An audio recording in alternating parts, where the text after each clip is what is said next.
There was trouble over the target from anti-aircraft fire. On the first attack, Yorktown lost a TBF and a fighter. On the second attack, she lost another fighter. No one saw the planes go in.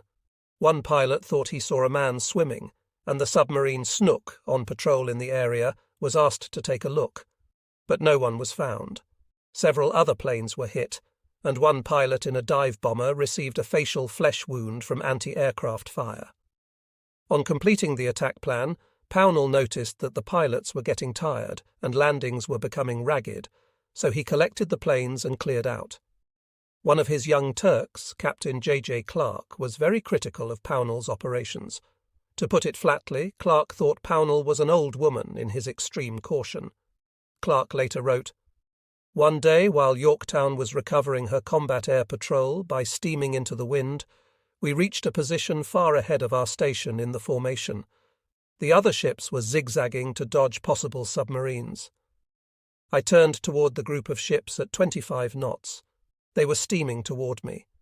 By using my seaman's eye, I passed the first line of ships, made a sharp turn in the middle of the formation, and landed my ship squarely on station in the ring of cruisers and behind the guide in Essex. I fishtailed the rudder to kill the ship's speed. On the flight deck, Yorktown's crew, who had been holding their breath during the tight manoeuvre, broke out in cheers. But the next instant Admiral Pownall came running to my bridge, scolding me, "Clark, don't ever do that again. It's too dangerous." On the other hand, Captain Donald Duncan, skipper of Essex, sent me his congratulations on my smart seamanship. Clark was also critical of Pownall that day for not taking the carrier force out to pick up the men of the TBF, a pilot and his 2 crewmen. In a letter to Nimitz, Pownall reported that a message drop was received on the Yorktown stating he saw 3 men in a rubber boat, lat 2535, long 15432. The cruiser Nashville sent 2 planes to work rescue. Negative results.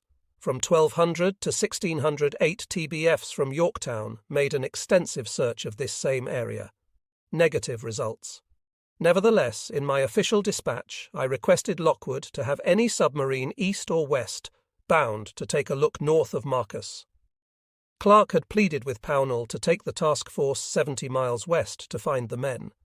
Pownall thought the risk was too great, Clark said, but he let Clark organize that air search. On the search, the pilot who was to cover the area of the last known position of the raft stopped to strafe a Japanese patrol boat. The carrier pilots had not learned very well the lesson of the Fighting Five about not stopping to strafe. Clark's theory was that he got off course and missed the rubber raft. That night, a Japanese submarine found the raft, and the 3 men spent the rest of the war in a prison camp. At 6:49 p.m. that night, Clark said, the last of the planes landed on board, and Pownall raced the force away from Marcus as quickly as possible. The Japanese airfield on Marcus had been rendered unusable, and as there was no air opposition, I could see no reason for leaving our men without a better effort to recover them. I was deeply distressed at their loss. Clark also gave bad marks to Frank Jack Fletcher for leaving 3 men in a rubber raft afloat during the Yorktown's raid on the Gilberts in February 1942. Fletcher had then said the risk was too great. Clark had told the story to Admiral Towers and Admiral King in Washington. Now he would begin telling the story of Pownall's decision in the same critical manner. The return of the task force to port was the signal for an argument to break out between opposing philosophers in the Pacific Fleet Organization. Pownall represented the fleet thinking of Nimitz and Spruance. Towers represented the young Turk thinking of many of the officers who were primarily air officers.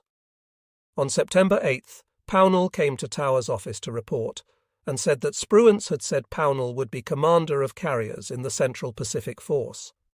Towers said that was a ridiculous idea. He saw no place for a commander of carriers. The carriers were distributed among the task forces, he said.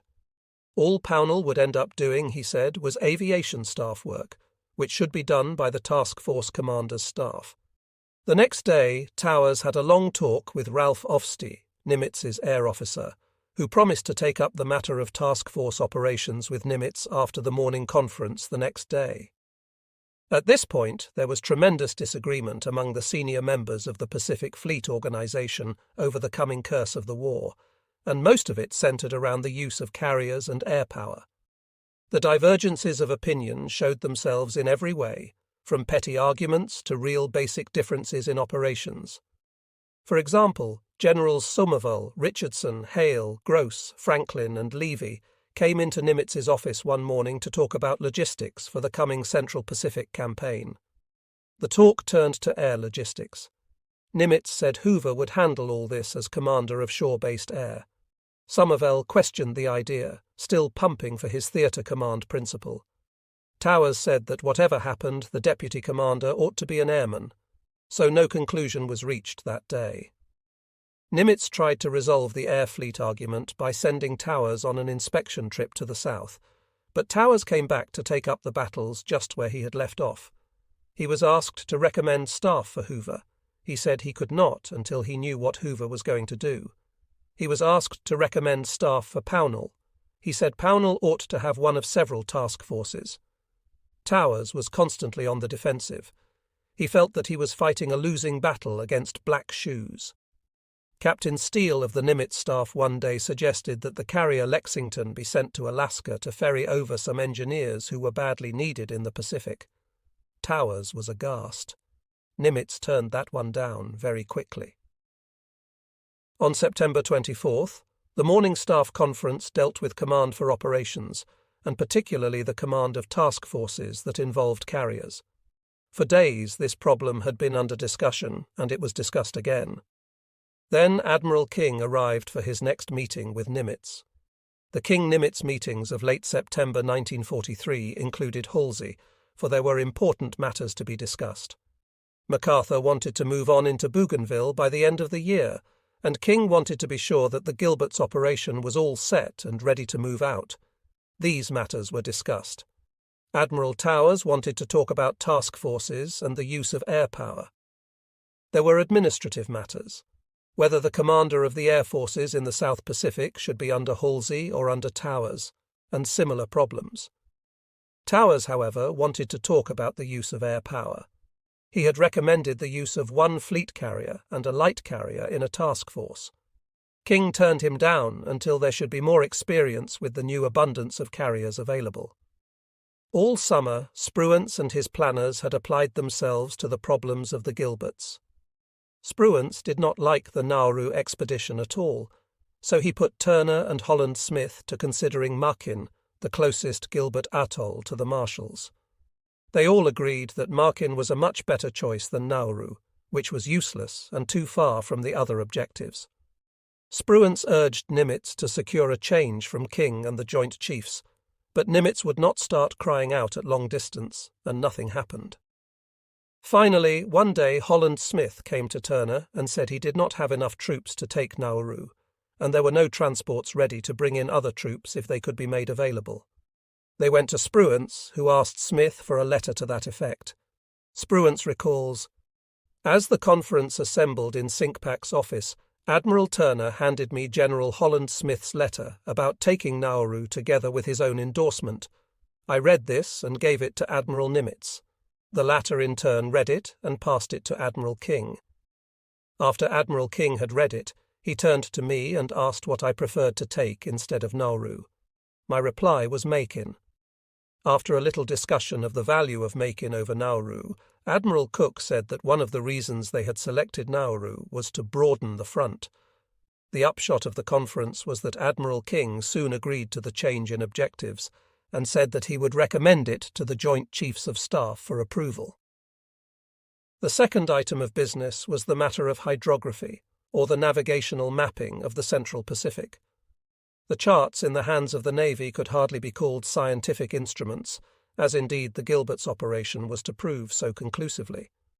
The Japanese had been in control of the old German possessions for a quarter of a century, and some other Central Pacific waters had never been charted by anyone. As areas were taken and secured, the hydrographic teams were brought in. Already they were working in the South Pacific.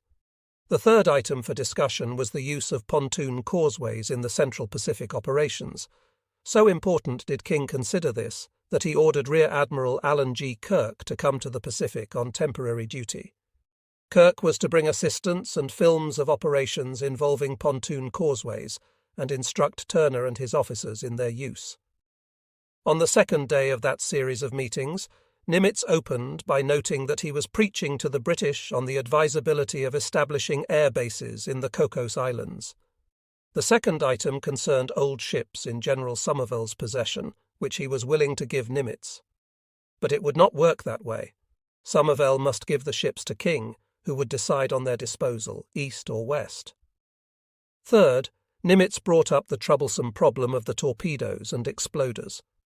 He suggested that King build a fire under the Bureau of Ordnance and reported on Admiral Lockwood's tests. They discussed anti-submarine operations. Night training for carriers came up. Nimitz reported that Towers was working on it. Nimitz questioned Halsey's tactics in running up the slot in the Solomons. Halsey promised a memo on the subject. Towers had asked earlier for a separate supply system for his air forces. Nimitz posed the question. King vetoed it. Nimitz suggested that captured Italian submarines be brought to the Pacific to ferry men and supplies among the islands. King took it under advisement. Nimitz worked out a command arrangement for the Pacific Ocean areas, which meant rear areas. Nimitz brought up radio intelligence and wanted to know if anyone was decoding Japanese army traffic. King authorized a study of the whole problem by Rear Admiral Ari Sherman, the Director of Naval Intelligence. They discussed the naval organization in the Marshalls and Carolines once they were taken. Ticklish problems. The Gilberts, for example, had to be turned over to the British as a British possession, but the administration of property and population could not be allowed to interfere with the war effort. At least in the Marshalls and Carolines, the administration would be American, but now Nimitz had to think ahead and order up administrative officers for areas not yet captured. 4 officers, he said, was about what he would need at the moment. They discussed the coming Marshalls campaign, and Spruance raised the question of seizing Milly and Jalouis first. In these meetings, only Nimitz, King, and selected members of their staffs would remain during the entire discussion. If Halsey's opinions or report were wanted, he would be brought in, as would Spruance and Turner, or any other officer. Nimitz said his staff was talking in terms of Voce, Kwajalein, Maloelap, and Roy, leaping over Jalouit and Mealy. Photo reconnaissance was about to begin. As soon as more facts were in, Nimitz would discuss the matter with Spruance and make a proposal to King, who would then take the matter to the Joint Chiefs for a directive. "All right," said King, "but Nimitz must remember that it would be best to avoid 2 steps in the Marshalls' operations if possible." Rear Admiral R.B. Kearney, who had replaced Captain Browning as Halsey's Chief of Staff, had made a report on the coming Bougainville operation, then moved on to planning for the next step, which in September would seem to be the taking of Kavieng and Manus. Nimitz then had to consider the timing. They would need carriers, which he would have to supply from the fast carrier forces of the Pacific. Halsey was talking about March 1st, 1944. The unwieldy relationship with MacArthur came up, as it almost always did at these conferences. Kearney remarked that Comsopac, Halsey, had obligations to MacArthur and to Nimitz, and that it was not clear whether Halsey was at liberty to commit himself to MacArthur as questions arose. He was not without Nimitz's understanding and permission. Nimitz and King talked about the possible seizure of Paramushiro, which would give a base for operations against the Japanese islands. One of Nimitz's favorite programs was the harassment of Japanese fishing, which he felt would help immeasurably in shortening the war by denying the enemy a major source of food. Thus would the North Pacific operations become offensive instead of defensive. They discussed the Army's contributions to Central Pacific operations. Captain Steele remarked that the Army was establishing 3 defense battalions, which were similar to Marine organizations. Halsey, King, and Nimitz talked about logistics. The Ellis Islands, where Admiral Hoover and his land-based air command would operate, would be supplied from Samoa. The Gilberts would be supplied from Pearl Harbor. As the Gilberts' operation began, Samoa and the Ellis Islands would fall under Spruance's command. When they were secured, they would revert to Halsey. Nimitz had to plan and plan and plan ahead. As with the next item, Admiral McMorris noted that after the Gilbert's operation, the 2nd Marine Division, which would do the fighting, would be rehabilitated at Pearl Harbor. A small item, but what it meant was that Nimitz and his staff had to make every plan for housing, supply, recreation, medication, and replacements, all to be directed at Pearl Harbor. For the Marshals, the amphibious operation would be mounted half from Pearl Harbor and half from the west coast. The specific plans must be made. Base commanders had to be found for the moment the Marshals were taken. Hoover would again command shore-based air, but again this matter had to be hashed out with the Army, and Nimitz was already involved in negotiations with General Richardson, the Army commander in the Pacific. They talked about a floating dock, which Nimitz wanted. Nimitz spoke of his plans for deceptive measures. His radio men would launch a campaign to convince the Japanese that the invasion of Paramushiro was imminent as the Gilbert's operation began. King informed Nimitz of Winston Churchill's plan to send a fleet of 4 or 5 battleships, 5 or 6 cruisers, and about 15 destroyers through the Panama Canal to operate with the United States Navy for a time before going on to the Bay of Bengal. Nimitz remarked that the logistics problems of supporting such a force, a foreign navy, would be tremendous. King remarked that he was aware of this, but that the idea had caught President Roosevelt's fancy, and it might be forced on them. The problem was enough to make a supply officer shudder. Different food, different uniforms, different calibration of guns, different ammunition, even different systems of measurement. When Nimitz said coolly that the logistic problem would be serious, it was an understatement, and he had not mentioned the operation problems this force would cause him. Halsey again brought up the question of the Fijis as a fleet logistics base for operations against the Marshalls or the Bismarck Archipelago. Admiral Cook, King's deputy, had been studying the patrol report of the submarine Flying Fish, whose skipper had suggested submarine operations against Japanese escort vessels. Nimitz said he would investigate, another little burden heaped upon him. King noted that there was danger of tipping off the enemy to American knowledge by giving merchant vessels enemy positions by radio direction finder fixes. This was not to be done. Someone must be put in charge of merchant vessel routing and rerouting without telling the merchant vessels why they were being moved around. The 3rd day of the conference indicated how quickly matters had to be considered and decided. It was reported that Admiral Kirk was on his way, with his films on pontoon causeways and the invasion of Sicily. Nimitz had talked to Lockwood and had a report for King on the torpedo tests. The exploder problem was solved as long as they used contact exploders and stayed away from the magnetic feature. The minutes were checked and revised, and the commanders went back to their various spheres of activity, King to his overall supervision of the Navy, Nimitz to the direction of the Pacific War. Several of the subordinate commanders knew something of what had been discussed, but only King and Nimitz knew all, and even their staff members were not in position to understand the full extent of the responsibility these officers carried. On a small scale, this was also true of Spruance's command of the Central Pacific Forces, and it explained why he could agree with Pownall and Towers that the carriers ought to be accorded more latitude, and yet refused to give them the latitude they wished. Here at the verge of Operation Galvanic, the Gilbert's invasion, Spruance had to weigh every decision as it affected his overall responsibility, which was not to knock out Japanese air power in the Central Pacific, not to destroy the Japanese fleet, but to take the Gilberts. It was true that Nimitz accorded Spruance the greatest of latitude, and in the orders for this and other operations, Nimitz always noted that if he had a chance to strike the enemy fleet, he might take it. Spruance was ready for such action too. If a major portion of the Jap fleet were to attempt to interfere with Galvanic, he wrote his admirals, it is obvious that the defeat of the enemy fleet would at once become paramount. He warned them to be prepared at all times to engage the Japanese fleet. All this while, ships were coming into Pearl Harbor and being assigned immediately to the type commanders for training. This meant the destroyers went out with the fleet destroyer commander, the cruisers with the cruiser admiral, and the carriers with Pownall. On September 29th, with the King-Nimitz meetings over, Admiral Nimitz held his regular morning conference and then called a special meeting afterward to discuss Central and South Pacific strategy. Halsey was there. So were Towers, Spruance, Hoover, Turner, Sock McMorris, Rear Admiral Robert B. Kearney, Captain Steele, Captain Redman, and Captain Sherman. The discussion soon became an argument, with Spruance taking the view of fleet operations with carriers as a part of them, and Halsey, Towers, and Kearney arguing that air was paramount.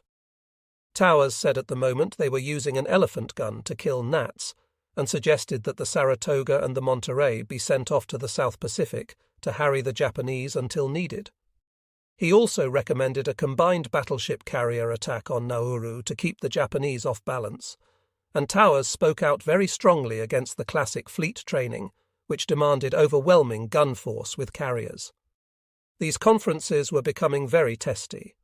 Next day there was an argument about air logistics, with Towers on one side and Nimitz's non-air staffmen on the other. Nimitz finally called a halt to it, assuring Towers that the necessary means for supplying the air needs would be provided. "But who is to coordinate it?" asked Towers. There was no answer. Towers did not lose all the battles by far. Nimitz said the Monterey and Saratoga would be available in the South Pacific and not hauled out to the Gilberts. Nimitz also placed Hoover under Towers for administration. On September 30th, there was a long discussion in the meeting. Spruance wanted to talk about training for fleet action. Halsey wanted to talk about operations against the Japanese. October opened with the same kind of argument. Towers wanted the carrier forces to go out on raids against Japanese targets, to train them for the coming operation. Spruance said these raids would interfere with his fleet training program, the tactical training, and the upkeep of the carriers. Towers argued that they needed photo reconnaissance of the Gilberts anyhow. They had overhead shots, but no obliques. Spruance and Turner agreed to get along without obliques.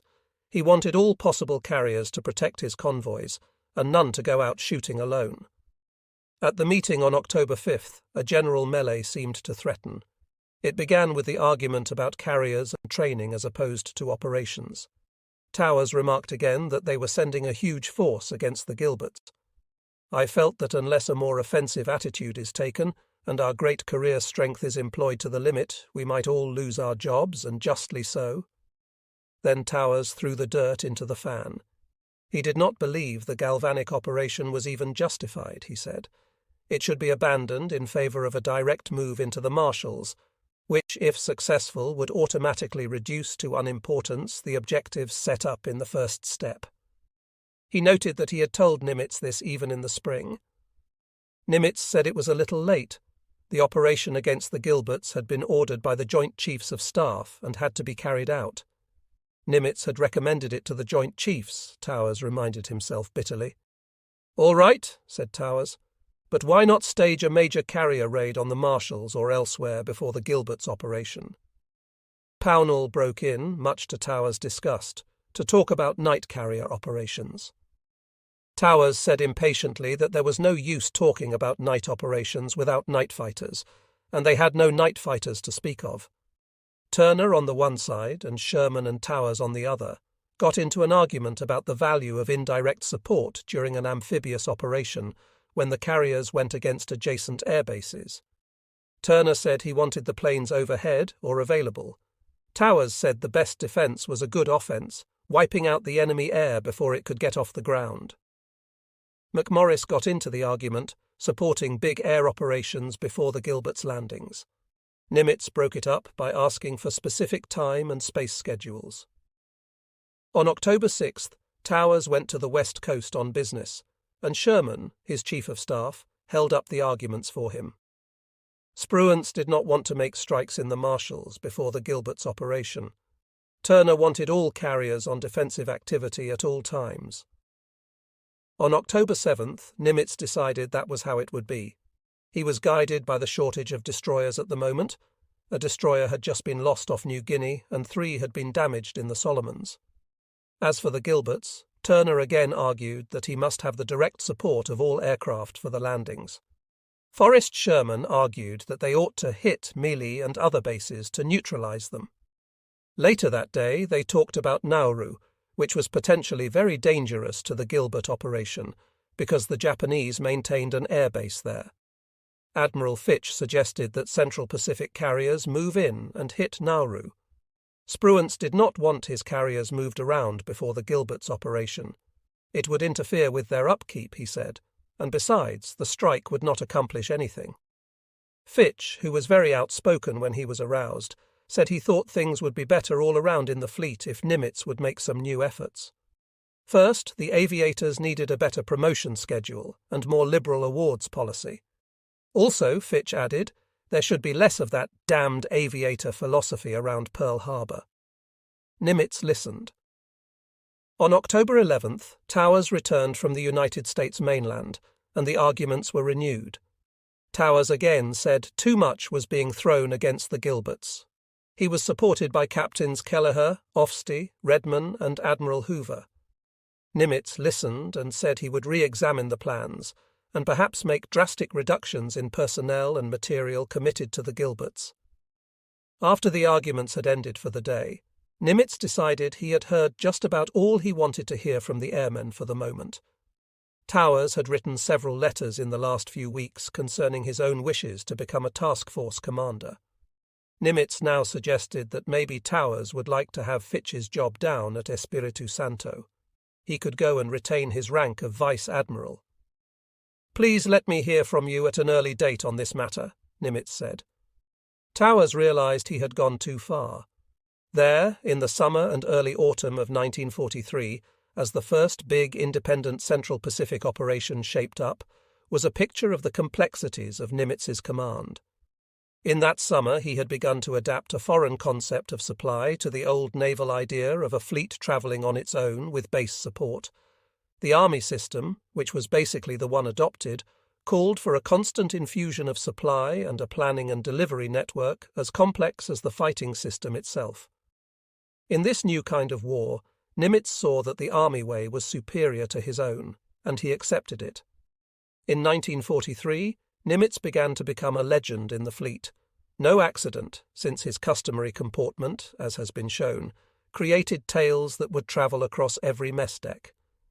He laid down the law for Halsey in matters of personnel because he saw, quite correctly, that Halsey's weakest point as commander lay in his inability to judge men as dispassionately as Nimitz could do himself.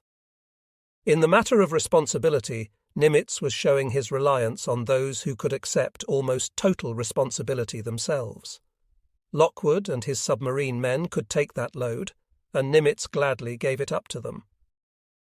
One seldom heard of Lockwood being called to the office or the house on Makalapa for one of those long, searching private conferences, during which Nimitz probed his admirals when he felt they were showing weaknesses.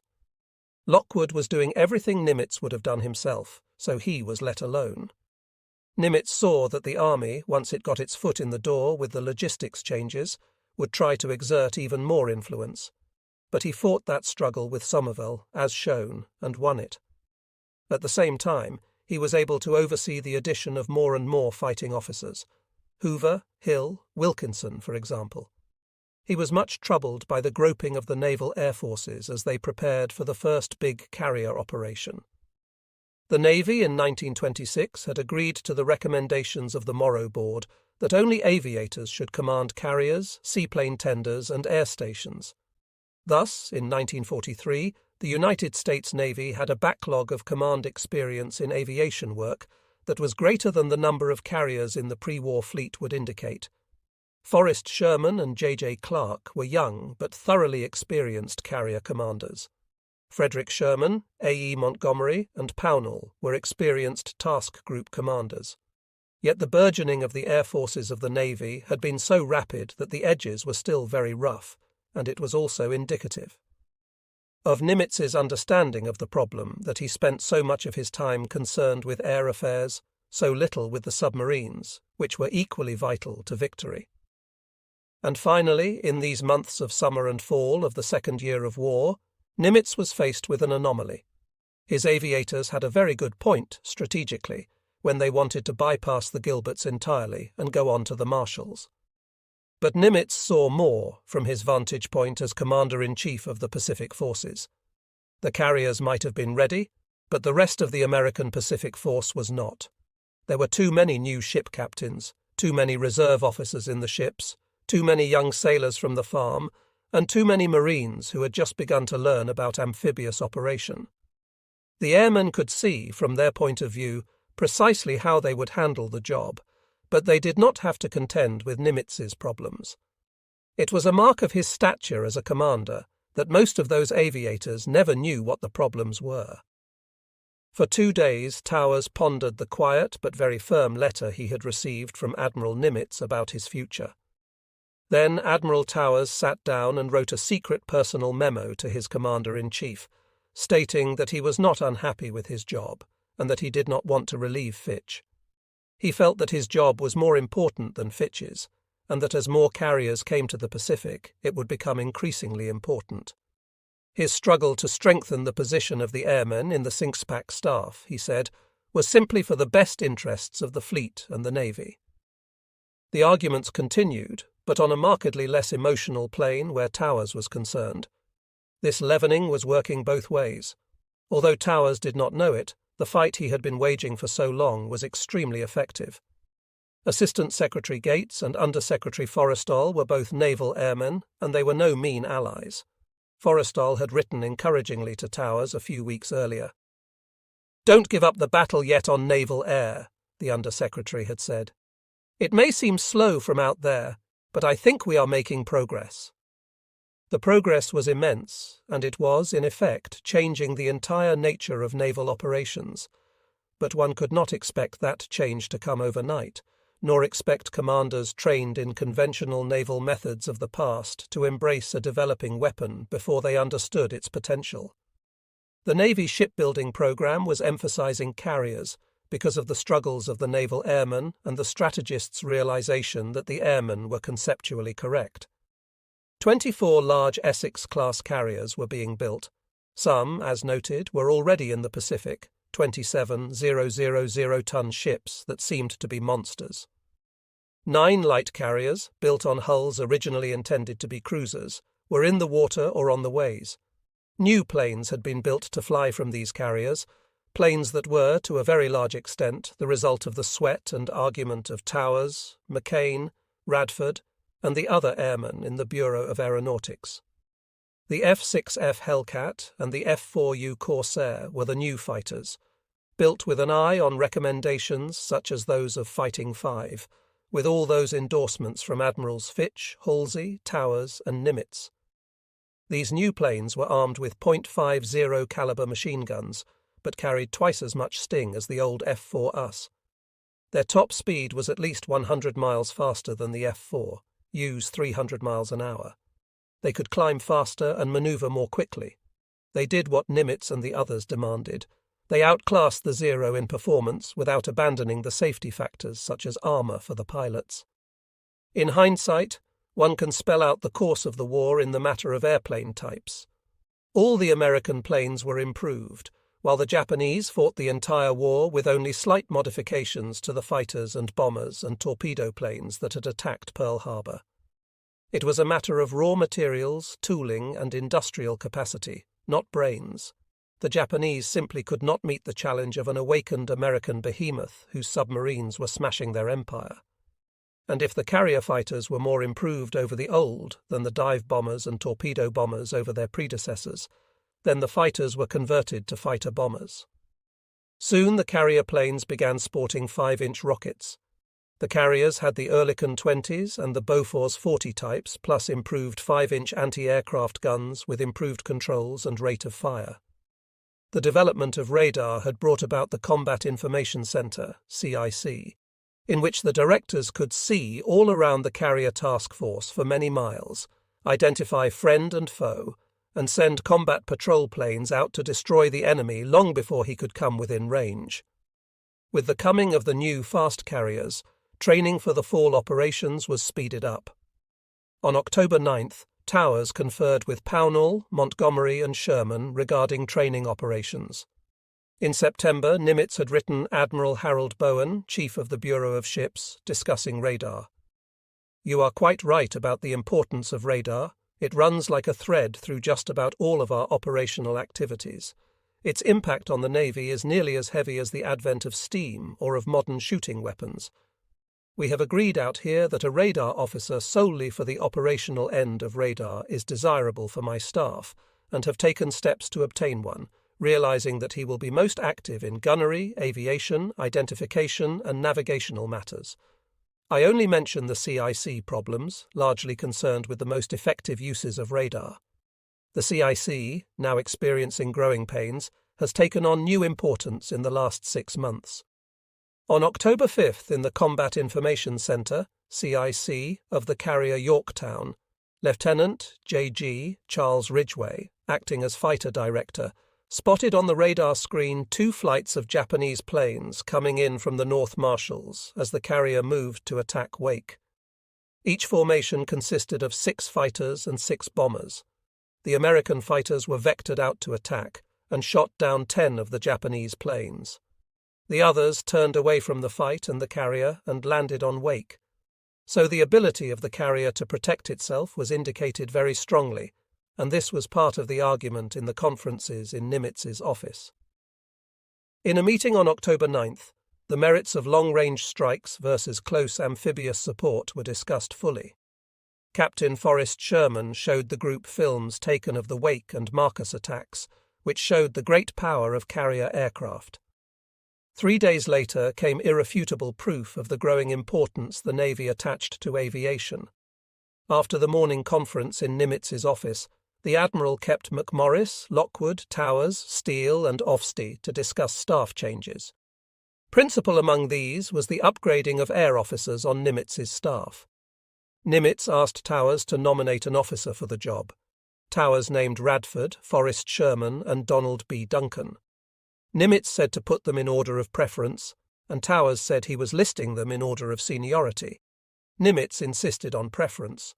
Towers said the Commander-in-Chief of the fleet knew more about these men than he, Towers, did. "If you were sink pack, which would you take?" Nimitz asked, again feeling out his air commander. "Sherman," said Towers reluctantly. But if Sherman was taken, then one of the others ought to be Towers' new Chief of Staff.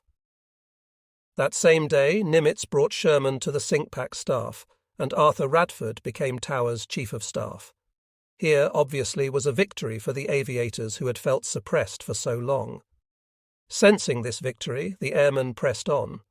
Operation Galvanic, the invasion of the Gilberts, represented an entirely new approach in the Pacific War, and for the first time the United States Navy had a heavy concentration of carriers and aircraft to devote to the sweeping of the skies. The airmen wanted to take the carriers to strike every possible Japanese airbase within range of the Gilberts, on the principle that it was best to knock out all the enemy air power before the operation began. Thus, the landings would be opposed only by the Japanese ground forces in the Gilberts, and the fleet would be opposed only by Japanese submarines, and whatever sea strength Japan might choose to send forward. On the evening of October 14th, Pownall and Radford came to see Towers. They really disagreed with the plans Admiral Spruance and Captain Moore had worked out with Admiral Turner and General Smith for the Gilberts operation. Their main point of disagreement involved the use of the carriers in the operation. They wanted to strike the enemy and strike him hard. Towers heard them out and found that he agreed completely with their viewpoint. He sent them over to see Spruance. At 1900 that evening, a dejected pair came back to Towers' quarters. They had seen Spruance and the interview had been most unsatisfactory. Spruance would not change his plan to free the carriers. The objective was to take the Gilberts, Spruance said, and the carrier men's program involved too wide a separation of the carrier strength from the attack and support groups. Towers asked if they wanted him to go to Nimitz with the problem. Under the circumstances, Pownall said, it hardly seemed desirable. Pownall was right for one reason at least, that he did not suspect. Nimitz would not have been found in any case. He had come down sick and had reluctantly allowed himself to be ordered into the hospital, where he would be stranded until October 22nd. The discussions continued without Nimitz. On October 17th, Chief of Staff McMorris presided over the morning staff meeting, which became a tactical conference dealing with the coming Gilberts operation. In this meeting, Towers doggedly brought up the arguments advanced by his airmen. It was improper use of carriers to hold them in a landing area for defensive purposes. Carrier strength should be used to make repeated strikes against the enemy's principal bases, he said. Surprisingly, perhaps, Spruance quite agreed with Towers. The rub was that Kelly-Turner did not agree at all, and said so very volubly. He wanted those carriers kept right alongside his ships to defend them against attack. It was possible, then, to see what Spruance was up against. The airmen were thinking one way, the amphibious men were thinking another. Historians have tended to blame Spruance for holding an idea fix regarding carrier use. Towers, in his papers, indicates the contrary, and when one realizes that Spruance always felt that Towers was inimical to him, the discovery seems even more important. Nimitz had quite gone beyond this tactical matter in his character as Commander-in-Chief, as was shown when he returned to duty on October 22nd. He wanted to talk then about Operation Flintlock, which was the invasion after the Gilberts, the occupation of the Marshalls. As far as Nimitz was concerned, the Gilberts' matter was wrapped up. It was in the hands of Spruance and the subordinate commanders, and, except under the most extraordinary conditions, not his tactical concern. Towers, Pownall, and the others had sensed this, and kept the argument among themselves. Furthermore, Nimitz's allocation of ships and aircraft for the Central Pacific operations had to be made in consideration of the needs of Halsey and of MacArthur's Southwest Pacific Command. In the fall of 1943, Halsey and MacArthur agreed that Halsey should move on Bougainville, the largest of the Solomon Islands, by December 1st. November 1st was set as L-Day, or Landing Day, with General Vandergrift to lead the Marines ashore. At Pearl Harbor, Nimitz and his staff were discussing two kinds of futures during the last days of October. First were such matters as Flintlock. Should the Marshalls be invaded in January or February? Spruance was told to stop his consideration of his forthcoming Gilbert's raid and concentrate on this future for a bit. Second was the immediate future. Halsey wanted some carrier raids down south. He had Rear Admiral Frederick C. Sherman and his task force, but Towers wanted to give him some more help.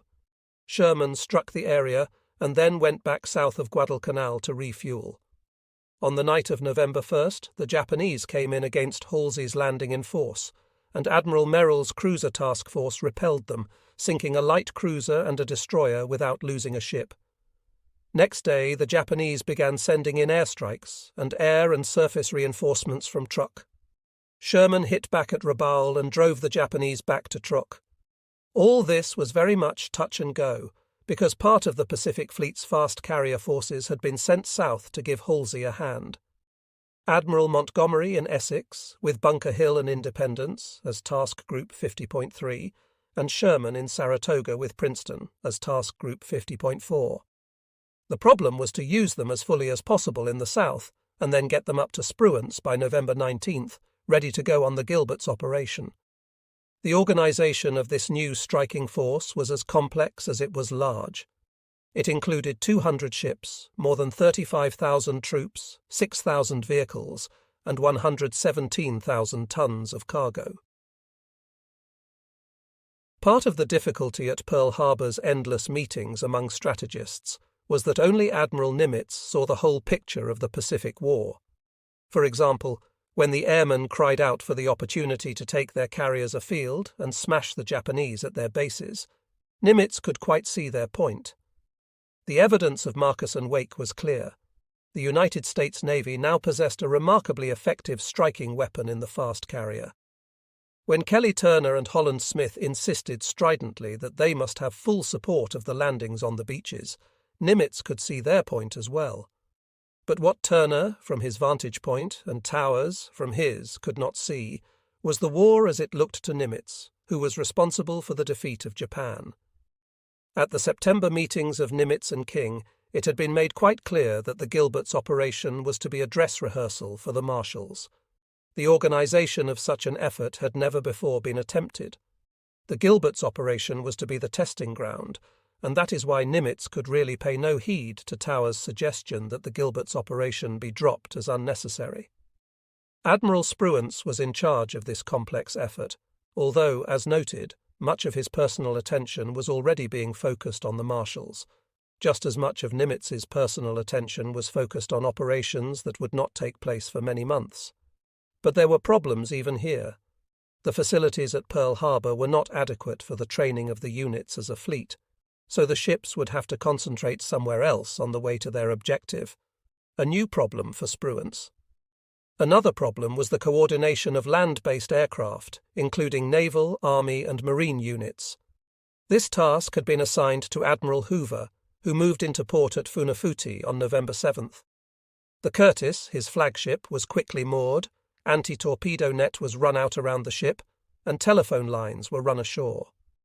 The command problem was raised immediately, for General Willis Hale, who was the 7th Army Air Force commander, refused to live in secondary splendor on Hoover's ship, as invited, preferring to live in a tent ashore. A telephone line was run from the Curtis to Hale's headquarters, and the work began. By November 13th, the airstrikes on the Gilberts and other islands had begun. The flights were long, the longest thus far made in the Pacific, and the strikes were not as effective as they might have been. The Army crews, who manned the 100 Liberators, B-24S, were green, but at this moment one of their prime responsibilities was gathering pictures of the various atolls, and this work went on apace. They dropped 75 tons of bombs in the Gilberts, and also struck in the Marshalls. The striking force assembled for the Gilberts operation was called Task Force 50, and Spruance put it under Admiral Pownall. Before the operation, Nimitz called the senior commanders present into his office for a talk. He laid down the law, told them what he expected of them, for nearly an hour. "If I hear of one case of a naval officer not giving required help to the army ashore, I will immediately relieve him," he said. Then he was finished, and in his usual way he broke the tension. "By the way, have you heard the one about the 2 male squirrels that were racing around the chestnut tree?" The task force was divided into 4 groups.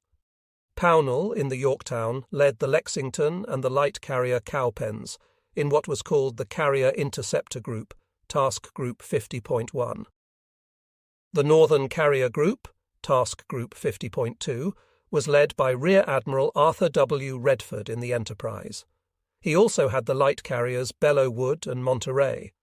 The Southern Carrier Group, Task Group 50.3, was under Rear Admiral Alfred E. Montgomery in Essex. He had the carriers Bunker Hill and Independence. The Relief Carrier Group, Task Group 50.4, was Admiral Sherman's Saratoga and Princeton. The Southern Attack Force, Task Force 53, which would drive against Tarawa Atoll, was commanded by Rear Admiral Harry Hill, and it included 16 transports, 3 battleships and 5 cruisers, 5 escort carriers, 21 destroyers, and 1 LSD, which carried tanks for the landing. Hill would command until General Julian Smith of the 2nd Marine Division indicated that he was ready to assume command. This force would be augmented too by a number of destroyers and LSTs carrying Amphtrax, or amphibious vehicles. The Northern Attack Force, Task Force 52, was commanded by Admiral Turner. It would take Markin. This force included 6 transports, carry the 27th Army Division, under Army General Ralph Smith, 4 battleships, 4 cruisers, 3 escort carriers, 1 LSD with tanks, and 3 LSTs carrying Amphtrax. Turner's organization of the amphibious forces had been carried out under very difficult conditions. He had been brought up from Halsey's command, with the understanding that he would be given the staff of Admiral Rockwell, officers who had been involved in the planning and execution of the Aleutians operations. But this plan did not work out, and he found himself without experienced men. He asked Halsey for some of his old officers, and Halsey said they could not be spared from South Pacific amphibious operations. Turner went to Nimitz, who ordered up 3 of the officers.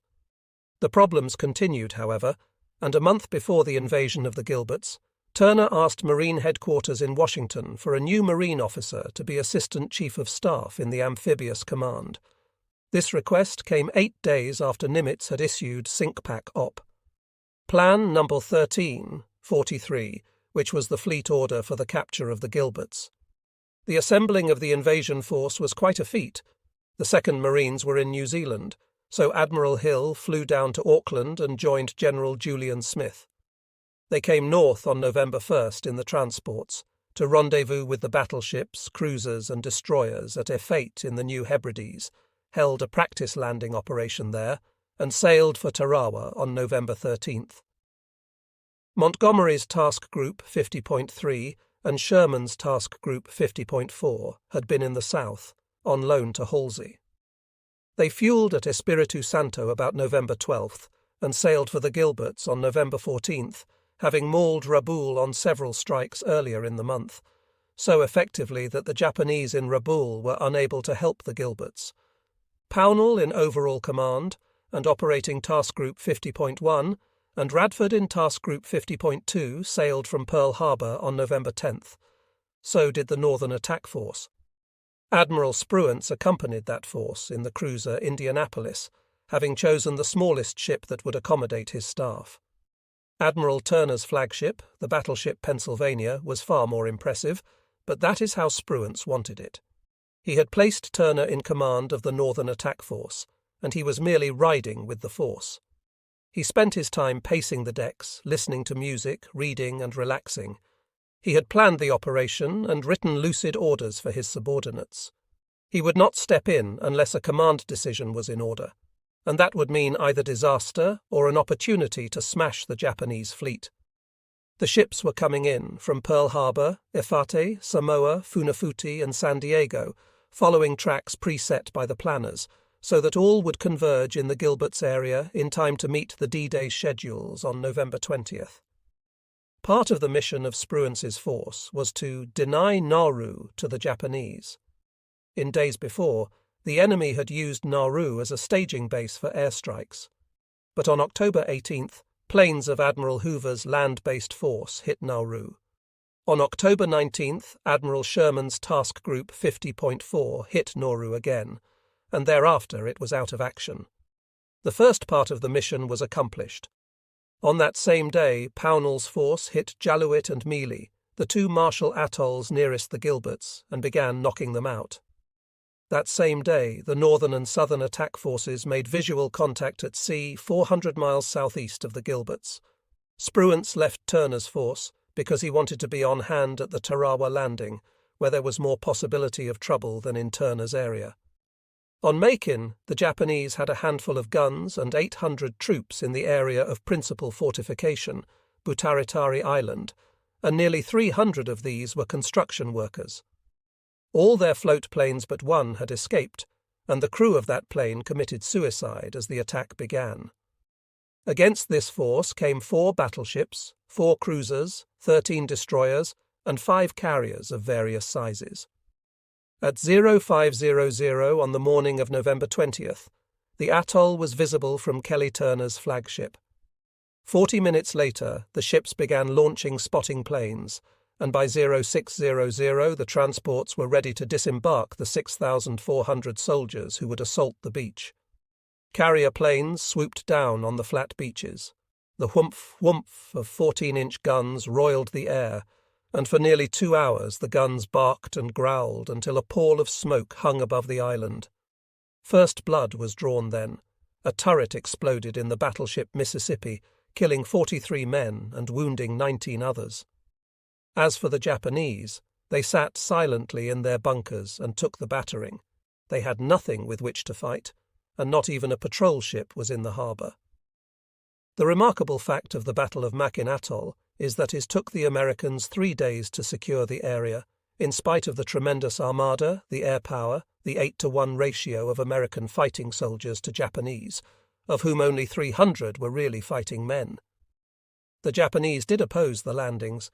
Their small-caliber machine guns began popping like firecrackers, but only sporadically. The amphibious waves began coming in. The first Amphtrax touched shore at 0832, but then the beaches began piling up with men and machinery, and to add to the confusion, the native Gilbert Islanders came down to Red Beach to see the fun and offer the liberators coconuts. It was quite a job to wrest them away from the beach.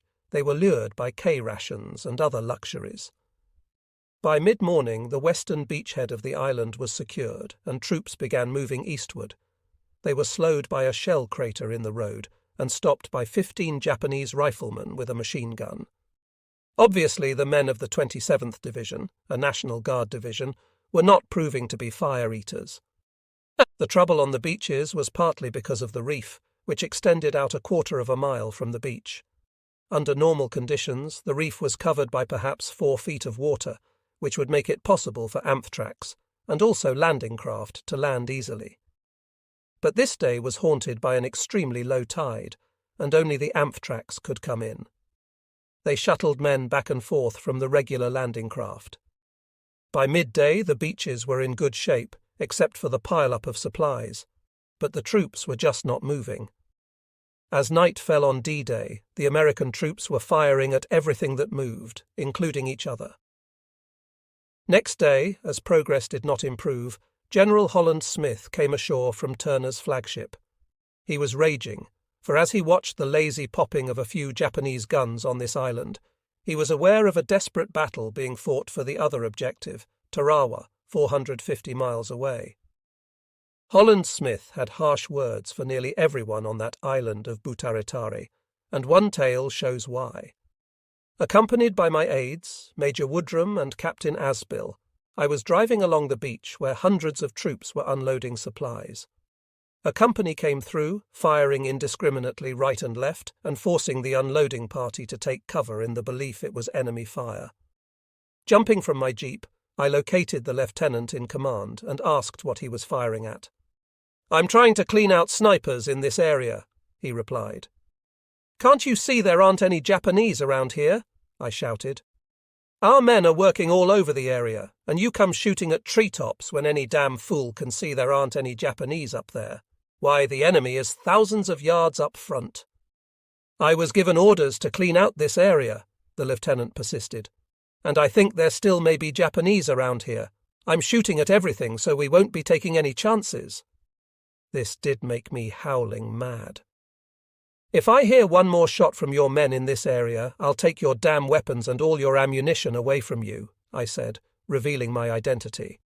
I was wearing my utility suit, without insignia. The shooting stopped and unloading was resumed. Holland Smith was never one to pull punches, and he did not now.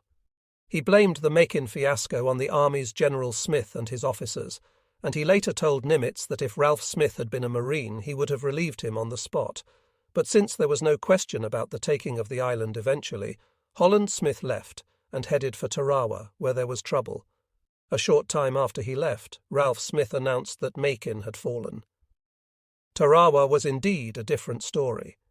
Here is how it looked to Admiral Hill, who wrote to Nimitz at 0600 on the morning of D3, hours before the issue was resolved. Our preliminary studies gave us a fine-looking tide table, which indicated that our H-hour was within approximately a foot of high water on a rising tide.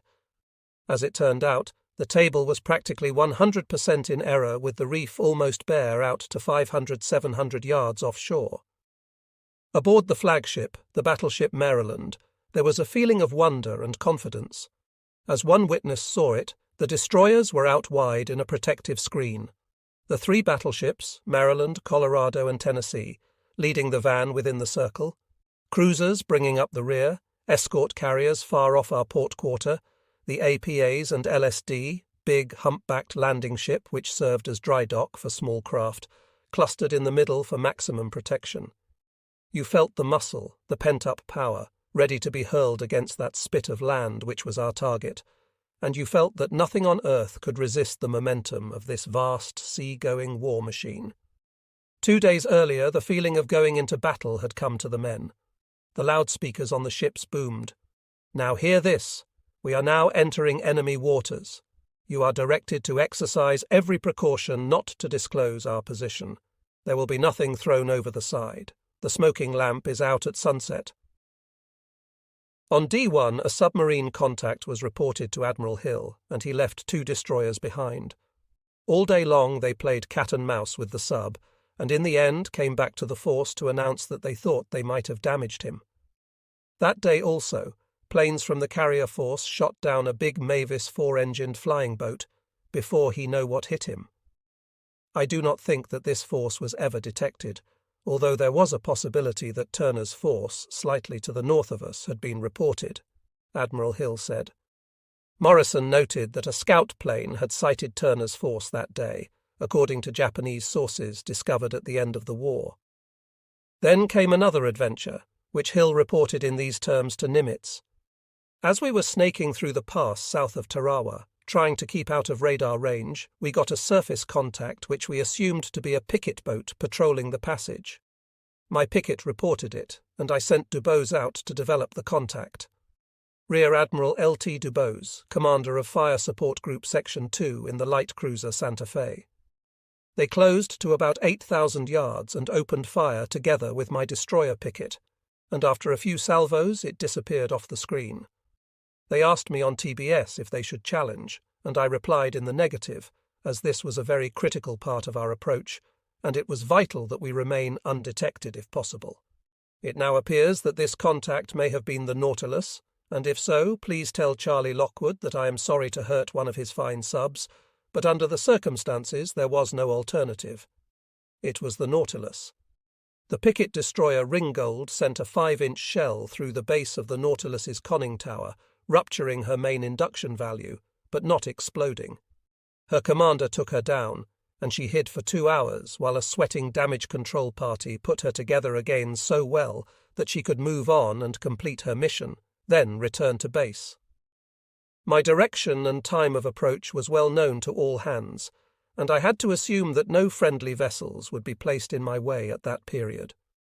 At dusk, the ships were just out of sight of the atoll, and they crept in quietly, until from the Maryland Admiral Hill could see the lights of the island.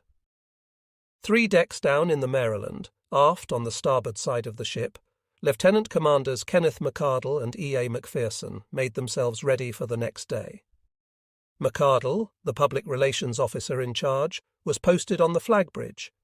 His job would really begin when the first phase of the action was completed, and his dozen correspondents began flocking back from the beaches or wherever they had assigned themselves to cover the story. McPherson's job was one of the most dangerous on the ship. He was a pilot, and he was to fly McArdle's correspondents were some of the most distinguished of the reporters of the Pacific War, and they produced some of that war's most vivid and telling reportage. They included William Hipple of the Associated Press, Richard W. Johnston of United Press, Robert Sherrod of Time, Keith Wheeler of the Chicago Times, John Henry of International News Services, Gilbert Bundy of King Features Syndicate, and Henry Keyes of the London Daily Express. One of the Maryland's catapult planes out to spot for the bombardment. McPherson was a methodical man. He spent several hours tidying up his gear in the cabin that night, so that in case he did not come back, it would be easy to send home. Then he settled down with his favourite records, playing them seriatim on his portable record player. McArdle, a citizen sailor, knew he should sleep with his clothes on that night, but he was too tired. When General Quarters sounded at 0330, McPherson was up immediately and ready. McArdle was still dead to the world. Just before he went out of the cabin, the aviator shook his roommate awake. Then McArdle began to race, for he knew very well that in a few moments the ship would begin to shut down below decks, the watertight doors would be closed and latched, and any man not at his action station had very small chance of getting there. God Almighty! I fumbled in the darkness for my shoes, socks, shirt, lifebelt, helmet, canteen, and the minutes rolled mercilessly by. I really made up fair time, but not quite good enough. I managed to dash up 2 decks to wardroom level before the watertight doors began swinging ponderously shut. I almost got trapped in the wardroom, but managed to squeeze into a passageway before that door was closed. I found myself next to a ladder leading to the main deck, ran up it and bumped my head on the dogged-down hatch, but no one heard. Then, fumbling, I found I could unscrew the 12-inch centre panel and finally got it open. Somehow I squeezed through, battened it down again, and breathed the fresh night air of the main deck. With the help of a sailor who led him up top, McArdle made his way to his battle station, Flag Plot. There he learned why the call to battle had come an hour earlier than expected, and caught him unawares. A Japanese searchlight sweeping the horizon from the island had caught one ship fully, hesitated on the ship, and then blinked out. Since that time, there had been silence from the island. It was about 0530 when the enemy began firing from the beach at the transports 12,000 yards away. "Shall we go ahead, sir?" Captain Ryan asked Admiral Hill. The Admiral said yes, and Captain Ryan turned to the TBS. "Commence firing," he told the ships. "The war is on." McArdle describes what happened next. "Stand by for main battery," came the bark over the ship's PA system. Then a warning buzz, and moments later the after 4 16 inches let go. The big ship flinched as though a giant had struck her with a hammer. Old trooper that she was, she quivered in every corner, and dust filtered down from the overhead fixtures in flag plot. Several lighters were jarred out in that first blast, and I thought several of my teeth had been barred out. Then the forward 2 turrets let go in unison, and then they alternated, forward 4 and after 4, wham, wham. At dawn the smoke was curling above Tarawa as it had plumed above Macon, but there was a difference. As the planes dived down, they came under fire, and McArdle saw one shot down before his eyes. One moment there was a plane, the next moment a stick of fire blazed down toward the ground, and he hoped the pilot had been killed by the anti-aircraft shell, calm and collected to those on the bridge. Actually, he was watching the development of the battle with more than a little worry, as he later told Nimitz. The airstrike, scheduled for 0545, failed to arrive until about 0620, which disrupted our plans a little, but we went right ahead with gunfire, holding up only for a few minutes after the planes arrived and took over. Fortunately, we had enough flexibility in our fire support plan to accommodate this change without too much difficulty. The bombardment really was terrific, and I don't see how any personnel, except those in bomb-proof shelters and dugouts, could have taken it. Everything above ground on that island was demolished, houses, trees, planes, etc. My aviator tells me there is one house left standing. During the preliminary period we took battleships in as close to the reef as we could get them, which ran from 4,000 to 5,000 yards. Cruisers went in closer still, and we sent destroyers in onto the south shore to where they could use their automatic weapons.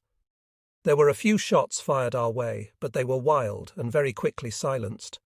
For the H-45 to H-5 firing, as I think I told you, we lined up 3 battleships and 3 cruisers in the arc of a circle close to the reef at the west end of that island, and poured over 700 tons of metal into the landing beaches, an area of less than a mile long and 250 yards wide, just prior to the landing. It really was terrific, and will give you an idea of the strength of some of those concrete dugouts and blockhouses they had prepared. Hill sent Nimitz pictures taken 2 days later, which showed that Tarawa was covered with dugouts, pillboxes, blockhouses, and other fortifications so strong that 36 hours after being overrun, the Japanese were still holding out in some of them. Reports had it that some 4,000 workmen had been preparing Tarawa against invasion in the weeks prior to the operation. The island in the Tarawa atoll that they were actually attacking was Basio, some 291 acres. The defences included mined boat obstacles, barbed wire, and logs outside the beaches to divert landing boats into lanes covered by the Japanese shore guns. Behind the beach was a barricade which stood 3 to 5 feet high, made of coconut logs wired together. Behind this, commanding it, stood blockhouses and dugouts, connected by trenches, in which machine guns were set up with crossing fields of fire. Spotted at points of vantage were 14 coast defence guns, with underground storage vaults for ammunition and bomb-proof shelters for crew. Along the beach were some 25 37mm and 75 field guns, most of them in pillboxes, some armour-plated, and 13mm and 5.1-inch anti-aircraft guns, and 14 tanks that had been locked in position for use of their 37mm guns. For the Japanese defenders, here was a system of bomb-proof shelters so built that only armour-piercing or delayed action shells could break them down. As the big fighting ships blasted the island with shells, the 6 transports that carried the landing force began disgorging boats, which scurried about to find amphitracks in the LSTs, and put the Marines aboard, or circled, waiting. As the Japanese continued to return fire, the transports were ordered out of range, and they moved back, but their men were already out and in the smaller craft. The airstrikes began just before 0630 and lasted 7 minutes. Then came more gunfire from the ships, at random really, laid down on the beaches. Bishio resembled a Malay crease, and at the butt end of the crease was Green Beach. Moving along the north shore of the island from there were Red Beaches 1, 2, and 3. The naval guns swept all of them repeatedly. Minesweepers were also doing their work, making a safe channel into the lagoon. Above them flew Lieutenant Commander McPherson, dropping smoke pots to indicate shoal water. Hill's letter to Nimitz went on. Our plans had provided for sending 2 destroyers into the lagoon. We got them in safely, having marked turns in the channel by buoys marked by my flag aviator. We covered their entrance with smoke, and the plane also guided them through coral heads from overhead, as we could not go close enough to the beach to use the main channel. Those destroyers inside the lagoon, I believe, proved to be the decisive factor in getting the troops ashore. McPherson came back that day with a wounded rear seat gunner and holes in the fuselage of his plane, but he came back. The LSD Ashland also moved into the lagoon, and the Amphtrax began surging forward toward the beach from the rendezvous area. They were delayed by a choppy sea and current they had not expected, and H-hour was postponed to 0845 in the morning, then to 0900. The troops actually began moving ashore at 0913 on beaches Red 1, Red 2, and Red 3. "They'll go in standing up. There aren't 50 Japanese left alive on that island," someone on the flag bridge shouted. But the shout did not come from General Julian Smith or Colonel Merritt A. Edson, his chief of staff, who stood at the rail, watching silently through their field glasses. As the boats approached the beaches, the trouble began, and from the flag bridge of the Maryland it could be seen. In the water, a long way from the shore, the boats began to stop, apparently without reason. Then little green-clad figures climbed over the sides and started to wade in. "At that distance they seemed hardly to be moving at all," said McArdle. "They would be waist-deep now, and suddenly just their heads would be sticking out, and their arms with rifles clutched high overhead. Now and then one would slip down into the water and not appear again." The Japanese shore defences caused the Amphtrax to bunch up on the beaches, and the landing teams began to suffer heavy casualties. Wave followed wave. By the time the 4th wave began to move in, the tide was so low that the LCVPs, landing craft, vehicles, personnel, could not pass the reef, and the 37 mm guns had to wait for nightfall to get to the beach. The 5th wave, tanks from the LSD, were put off in 3 feet of water. Some were quickly disabled, others moved inshore, but the tanks on the Red Beaches were not to be decisive. Only 2 of them remained intact throughout the battle. Around noon, word came to flag plot from the beach that the Marines had established a beachhead. General Smith rushed over to Colonel Edson and thrust out his hand. "They've done it!" he shouted. Edson did not take the hand. "I'd rather wait, sir," he said. How right Edson was. The bloody beachhead was there, but the Marines were moving forward inch by inch under devastating fire. This was no make-in, not at all. On beaches Red 2 and Red 3, some 20 Amphtrax were stuck on the reef, under crossfire and shell fire from the island's big guns. There was a beachhead. Yes, some 1,500 Marines were pinned down on a narrow beach before the coconut log barricades. The tide was so low that the landing craft could not get in. On Beach Red 2, the Marines held a 200-yard front, tenuously. Their commander, Colonel Amy, had been killed in the water as he stepped off his Amphtrax. Colonel David Shoup, commander of the assault force, knew his landing was in deep trouble. Early in the afternoon, Colonel Shoup sent Lieutenant Colonel Evans Carlson, the raider leader, back to the Maryland to make a report. So bad were conditions, off the beaches as well as on, that Carlson did not reach the flagship until late evening, and there McArdle encountered him. A boat pulled up alongside, McArdle recalls.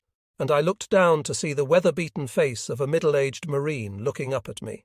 He had no insignia. He came clambering up the side on a rope ladder and asked me the way to the signal bridge. Having learned it myself the hard way, I was more than glad to give him a lift. On the way, he introduced himself. "You been to the beach?" I asked incredulously. "Just got back," he told me, grinning. He displayed a hole in his pants leg. "Lucky," he said. "Just got a nick." Carlson's report to Admiral Hill was anything but encouraging. Unless reinforcements and ammunition could be brought into the beaches, they could not be held. The bombardment had simply not knocked out the Japanese, as those aboard the ships had expected. Later, General Holland Smith would complain that the bombardment was ineffectual, and still later Admiral Hill would remind Smith that his staff participated in the planning. At this moment, however, there was no room for recrimination. General Holland Smith at this moment was aboard the Pennsylvania, watching the sluggish movement of the 27th Division troops across Markin against light opposition. The first messages from General Julian Smith on the Maryland came an hour and a half after the landings on Tarawa. Successful landings on beaches Red 2 and 3, toehold on Red 1. Am committing 1 LT landing team from Division Reserve, still encountering strong resistance. Seeing Macon, it was impossible for Holland Smith to visualize Tarawa, but by afternoon he learned how dreadful the situation was on the other atoll. Julian Smith sent another message, reporting heavy casualties and asking permission to commit the 2nd Division's 6th Regiment, which was held in reserve. The battle was only a few hours old, and Holland Smith was immediately aware of the desperation on Tarawa. He knew Julian Smith, and he knew that this officer would not overstate his troubles. The last words of Julian Smith's message, "The situation is in doubt," sent Holland Smith to Kelly Turner's cabin, and together they agreed to commit the reserves on Tarawa. That night at Tarawa, Admiral Hill's ships retired 20 or 30 miles off the island. On the first day the ships had been able to deliver fire to help the troops, but as the Marines moved inland it became very dangerous, and less fire support was called for. The carrier planes came overhead, on request, and bombed and strafed, but the Japanese defences were extremely strong. McArdle, for example, went into the beach on the morning of D1, was stranded in his boat on the reef 300 yards offshore, and thus had an excellent view of a duel between a destroyer and a coastal gun in a pillbox, because his boat was caught in the middle. Eventually the pillbox must have caught one, for its fire stopped. By the end of the first day, 5,000 Marines had gone ashore, and 1,500 were killed or wounded. On D1 the reserves were committed. General Julian Smith went ashore. His boat was hit by a shell. He was dunked and had to wade in. He did not know it, but the Japanese were in serious difficulties, even by this time. Half the 4,500 troops in defence had been killed, and the other half were cut up into little units in pillboxes and blockhouses. Rear Admiral Keiji Shibasaki's communications were cut off, and he was out of touch with his men, marooned in his own command post. During the night, some heroic Japanese had swum out to an abandoned freighter wreck off the beach. Others had occupied stranded tanks and amphtrax. They set up sniper posts and kept a devastating fire on the beaches and the approaches. That day, McArdle rounded up press copy from Richard W. Johnston of United Press, Robert Sherrod of Time, Henry Keyes of the London Daily Express, pictures by a press photographer and marine photographers, and artists' sketches by Bundy, and headed back for Pearl Harbor with the first reports of the battle. The reef and the tides were the worst enemies of the Navy and the Marines. The ships and planes kept up the fire support, and overhead the carrier fighters flew combat air patrol. But very little patrol was needed. So effective had been the strikes on Nauru and the other islands that the Japanese were unable to throw any serious air threat against the landings. The fighting was furious, and many men fell, killed or wounded. Even on the second day, Colonel Shoup was not at all certain of the outcome, at least not until late in the afternoon when he was able to report back, "We are winning." That welcome news came to General Holland Smith even as he was wriggling with the frustrations of watching an inept army force bogged down by its own weight on Macon. As noted, on the third day, the news came from Macon that the island was in American hands, and a few hours later word came from Tarawa that it had come into the hands of the Marines. But what a difference! The army on Macon lost 64 men killed and 150 wounded. The Marines on Tarawa had casualties of nearly 2,900, nearly a third of them killed or dead of wounds. And yet both islands were secured within a few hours of each other. When King and Nimitz had spoken of the Gilberts as a dress rehearsal for the marshals, they had been wiser than their subordinates could have dreamed. So many were the mistakes made in this action that Captain James Steele, back at Pearl Harbor, prepared a report called 100 Mistakes Made at Tarawa, and even before the island was secured, Admiral Hill was writing Nimitz about some of them. More LVTs, landing vehicle tracked, must be provided to carry in tanks, Hill said. He and Julian Smith had agreed that at least 300 should be made available for an operation the size of Tarawa. More LSDs should also be provided. The Marines should have amphibious tanks, so that in case they were stuck in deep water, they could extricate themselves. More escort vessels should be provided. But these comments were mild compared to those of General Holland Smith when he came ashore and saw the signs of battle a few days later. No words of mine can reproduce the picture I saw when the plane landed after circling that racked and battered island. The sight of our dead floating in the waters of the lagoon and lying along the blood-soaked beaches is one I will never forget. Over the pitted, blasted island hung a miasma of coral dust and death, nauseating and horrifying. Chaplains, corpsmen, and troops were carrying away the wounded and burying the dead. We had about 1,000 killed, and added to this nightmare of mangled bodies were the 4,000 to 5,000 Japanese.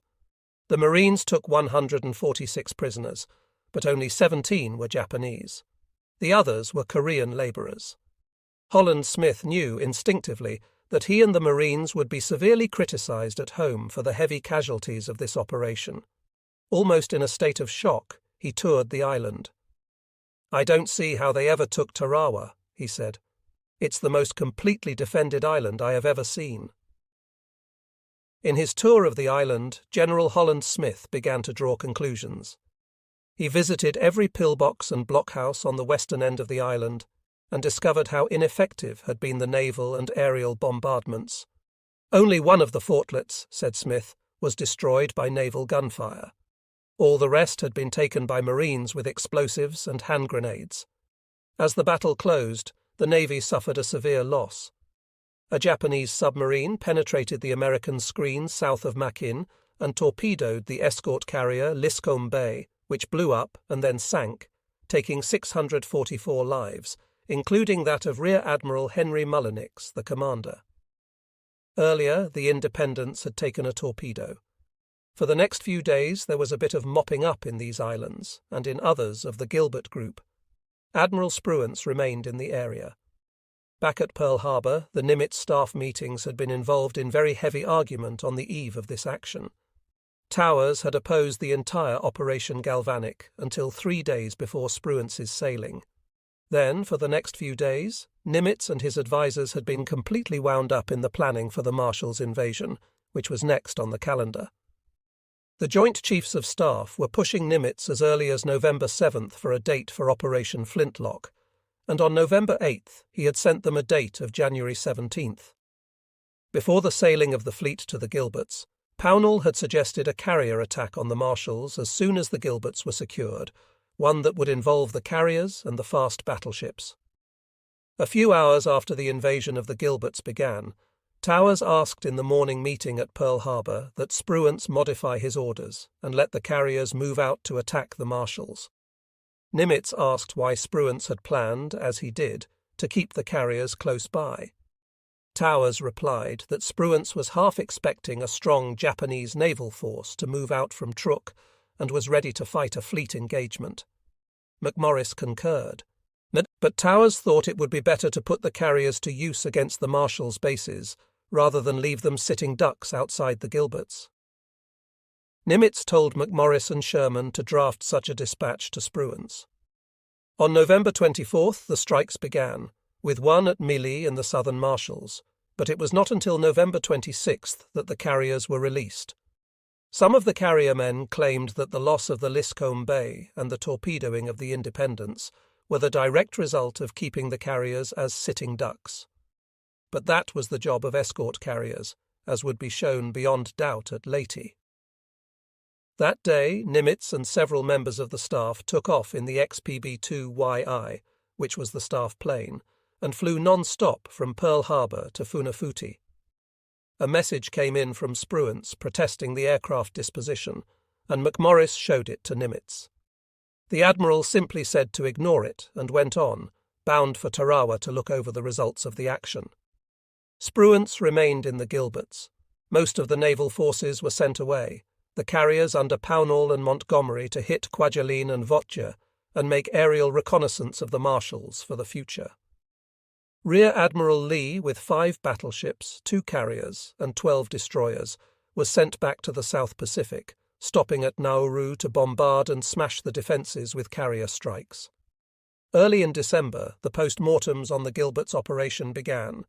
The public was involved to some extent, for Lieutenant Commander McArdle had taken dispatches for the press with him back to Pearl Harbor on D3, and Richard W. Johnston's United Press story was pooled among the 3 American wire services, not without bitter remarks by UP manager William Tyree in Honolulu. The story of the bloody, bitter battle was out. Some correspondents and many editorial writers said Tarawa was a terrible mistake, and so did some of Nimitz's commanders, particularly Holland Smith and Admiral Towers. In December, Nimitz supervised the picking up of the pieces, the discussions of the learning process at the Gilberts. Spruance came back to recommend in his report that air and surface bombardment should be measured in terms of days rather than hours. He also said that flat trajectory fire support ammunition proved ineffective against many shore targets, greater angle of fall required. That remark might have suggested to the airmen a need for the prolonged aerial bombardment of landing targets using armour-piercing and delayed action bombs. The airmen, however, were much more interested in fighting the battle of command and influence, it seemed, than in studying the uses to which their weapons might be put in such tactical situations. Or perhaps it could be said another way. The needs for naval bombardment, as shown at Tarawa, were still not really totally accepted. There were other recommendations arising from specific problems. Spruance wanted control boats to guide landing forces to favourable landing spots, a result of the pile-up of forces on the edges of the beaches. He wanted LVTs for assault waves and amphibious craft, or DUKWs for succeeding waves, a result of the wrecking of many of the AMPH tracks in the Tarawa operation. Other recommendations were for protection of the bomb stowage compartments of the escort carriers, a result of the explosion of Liscombe Bay's bombs when she was torpedoed, the development of night fighters for carriers, the result of a night attack on Radford's task group, which Radford was able to drive off because he had trained 3 pilots in night fighting, and flagships designed as headquarters ships for attack force commanders, the result of communications failures aboard the Maryland, because that old battleship's wiring could not stand the strain of the firing of those 16-inch guns. General Holland Smith had some suggestions of his own. For one thing, he wanted no more marine raider attacks on invasion objectives. Evans Carlson had raided Markin in August 1942 and made a name for himself and his battalion. But the fact was, Smith said, that the Japanese build-up of defences on Tarawa dated from that Markin raid, for the Japanese were astute enough to realise there was a purpose in the operation. There was no question about the mistakes, and everyone knew it, but it had been Nimitz and King who knew before the fact that the mistakes would be made, and that they would have to be made sooner or later.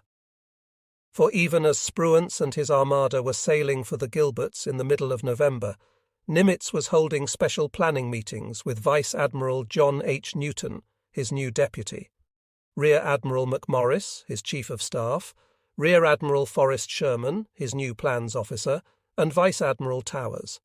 The purpose? Closing in on Japan, with a foothold gained on the China coast. They talked about possible attacks on the Kurils and the seizure of Hokkaido as an airbase. Such operations would mean far greater armadas and far more extensive amphibious operations than Tarawa. Tarawa had been a bloody, costly victory, but in essence it had been absolutely necessary training for the Americans in the Pacific. Life was not all beer and skittles among the staff at Pearl Harbor. Holland Smith came back from the Gilbert's operation to justify the name hung on him by his Marines, Howlin' Mad Smith, and he was very, very critical of the Navy's gun and air support of his boys when they went ashore on Tarawa. He gave an interview to the press, and although he said much of it was garbled by Navy censorship, the gist was plain enough. He was not pleased with events. This displeasure included Spruance's insistence that command of the expedition be in the hands of the naval amphibious officer until the beachhead was secured. Other frictions were exposed. The Army commander, General Richardson, complained that the shore-based airplanes had accomplished practically nothing during the Gilbert's operation, and he blamed the naval command for this failure. Hoover blamed the Army training and Army directives that kept the bombers up too high. Towers blamed Spruance because, he said, Spruance had no experience in directing shore-based aircraft. The discussion became heated. On December 4th, after Richardson complained about the subordinate position of Army ground and air forces in the Gilbert's operation, Nimitz held a special conference in his office, and at the end of it asked Admiral Towers to undertake an investigation. On December 5th, while Spruance was still clearing up details in the Gilberts, he proposed to Nimitz that he appoint a flag officer to be deputy to Admiral Hoover, taking direct charge of the American bases in the British Gilbert Islands. Towers was bitterly aware that Spruance proposed to use a non-aviator for this task, and he and Sherman pointed out that it would also foul up Army relationships to do so. So Spruance's plan was disapproved. The next day, Terrible Turner was back in Pearl Harbor, and he presented to the staff a report on the Gilbert's operation. Holland, Smith, and Turner agreed on one thing. The plans for the Marshals now appeared far too ambitious after what they had learned at Tarawa. They could not take Kwajalein, Maloelap, and Votja all at once, as planned. Holland Smith wanted to take Maloelap and Votja first. Nimitz and Sherman wanted Kwajalein. Other officers had other ideas. Nothing would be decided until Spruance returned. Admiral Spruance did return to Pearl Harbor on December 8, 1943, and the discussions began again. Towers went off to Canton Island on his mission. The others met each morning to talk. Towers was absent then, when Admiral Pownall brought Task Force 50 back to Pearl on December 9th. Pownall had been given permission to strike the Marshals after the Gilbert's operation, because Nimitz and Spruance wanted to know what was there, and wanted some of that Japanese power knocked out. 6 carriers went in on December 4th to hit the group, in one day of airstrikes. The Japanese air opposition was very strong, but many planes were destroyed on Kwajalein and Votja. Planes on the airfields at Roy were not destroyed. Admiral Pownall had grown restless in hanging about the edges of this Japanese strongpoint, and had decided to head home, even though those planes were still capable of inflicting much damage. One aspect of the strike had been to take pictures of the islands, and the pictures had shown the Roy bombers, and a bomber strip that was more than half finished on Kwajalein. Captain J.J. Clark of the Yorktown was furious with Admiral Pownall for refusing to stay in the area and hit the islands again, and when the task group arrived at Pearl Harbor, Clark went looking for his superiors. Towers, of course, was gone. Clark then saw Forrest Sherman and showed him the undestroyed planes on the ground. Sherman opened the door to the next room and called Sock McMorris in to see the pictures. "You want to see the fish that got away?" But he was equally interested in the airfield and took the picture into Colonel Ralph Robinson, Marine officer and assistant plans officer. "What do you think of that, Robbie?" he said. "Jesus, this is it," said Robinson. And the photo of the half-built airstrip was taken to Admiral Nimitz, who saw better than any other the importance of Kwajalein. As for his subordinate commanders, they had other worries, and thus other viewpoints. Admiral Spruance had been informed that as soon as the Marshals were taken, the fleet must be released for use in the Southwest Pacific to support MacArthur's coming operations. The idea of losing his fleet worried Spruance greatly, particularly the thought of losing his fast carriers. The Japanese defense of the Marshalls was built about garrisons and fortified atolls protected by a series of airstrips which extended in hopping distance all the way back to Japan. Thus, the Japanese could funnel aircraft into the Marshalls remaining in their hands and continue to strike the Americans after the fleet had left the new conquest. The way to stop this, said Spruance, was to take the outer islands first, such as Eniwetok, the westernmost atoll of the Marshalls. By taking the outer islands and cutting off the airfield chains, the Americans could destroy the Japanese hopping technique of defense. Eniwetok, for example, was 1,000 miles from the Marianas and the key position for air supply of the Marshalls. I was strongly opposed to capturing Kwajalein and then to leaving it without fleet support when the fleet went to the South Pacific, Spruance said. A considerable amount of shipping would be required for the build-up of Kwajalein, and it would be moving by a route within the Marshalls which we did not control. In the second week of December, with all the principals in attendance, Nimitz got down to cases. When should they go in the Marshalls, he asked. Then, as was sometimes his practice, he started around the room, asking each of the officers squatting on a folding chair just what he thought. "Raymond, what do you think now?" he asked. "Outer Islands," said Spruance. "Kelly?" "Outer Islands," said Turner. "Holland?" "Outer Islands," said Smith. And so it went with all the others except Nimitz and Forrest Sherman. Nimitz looked calmly about the room, his white brows steady, and his mouth set in that typical straight line. Then he spoke quietly. "Well, gentlemen," he said, "our next target will be Kwajalein." The final plan called for the first attack to be made on Majuro, an undefended atoll whose lagoon would give a good anchorage for the service squadron. Kwajalein was to be assaulted from two ends simultaneously, and if the troops could manage it, they would move on to take Eniwetok. Spruance, Turner, and Smith still had misgivings. Smith came around quickly like a good soldier. The others acceded to Nimitz's orders, like good flag officers, even against their judgment. But Nimitz had deduced that the fast carriers and land-based air from the Gilberts could knock out Japanese air power in the Eastern Marshalls before the landings. In a way, it was unfortunate that Admiral Towers was off on his mission when Captain Clark came in from battle steaming with indignation. By the time he returned, Clark and his navigator, George Anderson, had prepared a white paper complaining about Pownall's lack of aggressiveness and making the case for stronger use of the fast carriers. As often happens with such affairs, once the document was written, it began to assume a life of its own. Clark took his paper to Admiral Radford, Chief of Staff now to Admiral Towers, and to Towers himself. Not satisfied with their reaction, Clark decided to go even higher.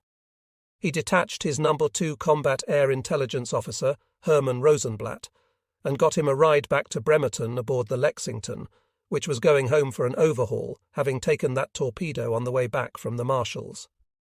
Clark told Felix Stump of the Lexington that Rosenblatt was going back on an air combat intelligence matter.